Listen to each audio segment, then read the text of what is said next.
Welcome to the Rim Break Rodeo. We hope this video helps. You start by verifying UEFI.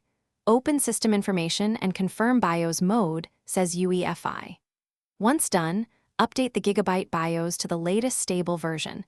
This prevents compatibility bugs. Reboot to the firmware by pressing Del or F2 during startup. Make sure Windows Fast Startup is off and you have recovery media available, because switching boot modes can prevent boot if the disk is MBR. Now boot into the UEFI menus and prepare to change secure boot settings safely.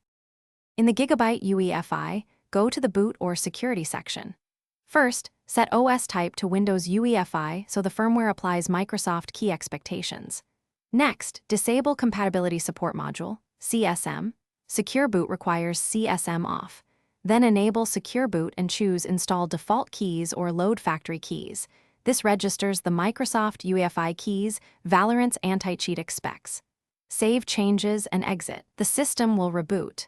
When it comes up, Windows should detect Secure Boot is enabled if the disk is properly formatted and UEFI boot entries are intact. After reboot, confirm Secure Boot state is on in System Information and then launch Valorant.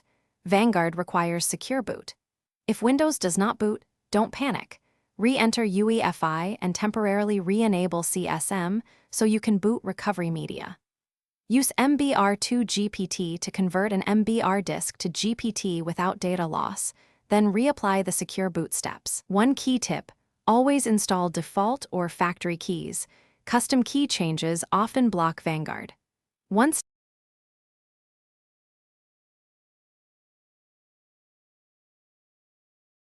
Thanks for watching. Consider subscribing if we helped you.